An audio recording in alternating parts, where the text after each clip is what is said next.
4, 5, 6, 7, 8, 9, 30. Setelah itu kita lihat apakah ada sumbatan jalan napas pada pasien. Kita lakukan dengan teknik cross pinjer.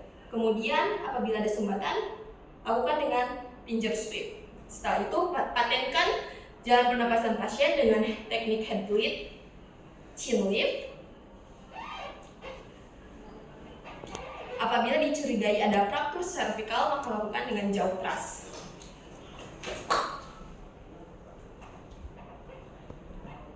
Setelah itu lakukan ventilasi sebanyak 2 kali dengan tiap 6 kali, 6 detik dengan C-eclair dengan perhitungan 6.000, 1.000, 2.000, 3.000, 4.000, 5.000, 6.000. Setelah itu lakukan kompresi kembali dan lakukan ventilasi kembali dengan perbandingan 30:2, 30 kompresi dan 2 ventilasi sebanyak 5 siklus dalam 2 menit. Setelah itu, setelah 2 menit berlalu, kemudian lakukan kembali cek nadi dan pernapasan dengan LLF kembali. Ternyata setelah dicek, teraba nadi namun tidak ada pernapasan spontan. Setelah itu lakukan ventilasi kembali tiap 6 detik namun dalam 10 kali per menit atau 20 kali dalam 2 menit.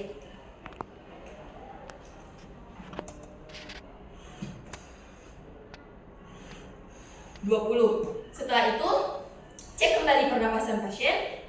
Apabila tidak teraba nadi, maka lanjutkan kembali siklus 5 siklus RJP, ventilasi dan kompresi tadi. Namun apabila setelah diraba ada nadi dan juga terasa napas spontan, maka setelah itu lanjutkan dengan recovery position. Recovery position dengan cara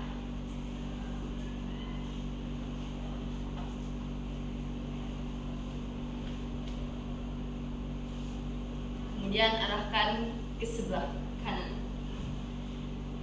Baik, setelah ini monitoring jantung dan pernapasan dan tunggu bantuan data. RJP dihentikan apabila yang pertama ada nadi dan juga ada pernapasan spontan, kemudian korban dinyatakan meninggal, kemudian resusitasi diambil alih oleh orang yang lebih kompeten. Tidak ada respon setelah 30 menit dilakukan RJP, kemudian permintaan keluarga atau do not resuscitate dan juga lingkungan yang berbahaya. Entas.